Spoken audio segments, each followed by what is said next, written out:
মহেশখালীর দেশের একমাত্র ভাসমান এলএনজি টার্মিনালে যান্ত্রিক ত্রুটির কারণে জাতীয় গ্রিডে গ্যাস সরবরাহে বড় ধরনের বিপর্যয়ের সূচনা হয়েছে।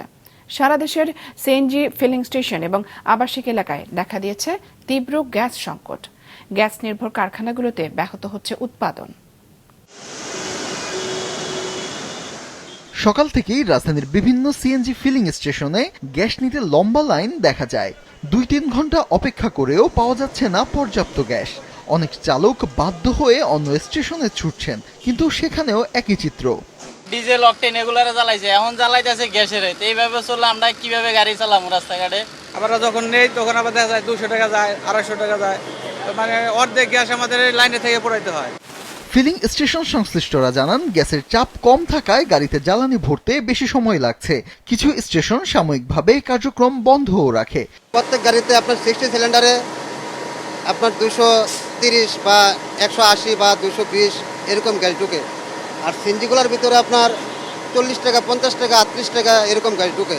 আমাদের 2টা কম্প্রেসার মেশিন, একটা একটু কম ইনলেট প্রেশার থাকলেও চলে, সেটা তাও এখন চলতে পারতেছে না, এরকম অবস্থা। আর মানুষ তো সারাক্ষণ কাস্টমারগুলা লাইন দিয়ে দীর্ঘ লাইন দিয়ে বসে আছে, কিন্তু গ্যাস নিতে পারতেছে না।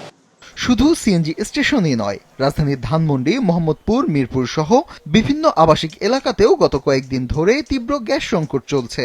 সারাদিনে তো কোনো গ্যাসই থাকে না। আমরা বিকালে রান্না করি, রাতে রান্না করি, দুপুরে কোনো রান্না করতে পারি না। 2-3 দিন তো মোমবাতির মতো চলতেছে, কোনো কাজ হচ্ছে না। এছাড়া সাভার, আশুলিয়ায় গ্যাস ব্যবহারকারী কারখানাগুলোতে দেখা দিয়েছে উৎপাদন সংকট। সরবরাহ বৃদ্ধির দাবিতে সাভার সহ বিভিন্ন এলাকায় তিতাসের স্থানীয় কার্যালয়ের সামনে বিক্ষোভ করেন ভুক্তভোগীরা। দীর্ঘ 1 বছর ধরে আমাদের গ্যাসের সমস্যা হইতেছে। 2 মাসে একবারেই জ্বলে না, রাত্রে 1 মিনিটেও আসে না, দিনও তো আসেই না। এদিকে এলএনজি নির্ভর চট্টগ্রামেও শিল্প কারখানা ও সিএনজি স্টেশনগুলোতে গ্যাসের সরবরাহ সংকট দেখা দিয়েছে। ঢাকায় গ্যাস সরবরাহ বাড়লে সেখানে সংকট আরও প্রকট হবে বলে আশঙ্কা চট্টগ্রামবাসীর। জাতীয় পর্যায়ে গ্যাসের সরবরাহ কম এবং স্বল্প চাপের কারণে এই পরিস্থিতি দেখা দিয়েছে বলছে তিতাস কর্মীরা। আমাদের ইম্পোর্টেড এলএনজি এটা ফিডিং হচ্ছে না, এটা তো সংকট তো অবশ্যই। মেরামতের কাজ হয়ে সংকট দূর হয়ে যাবে।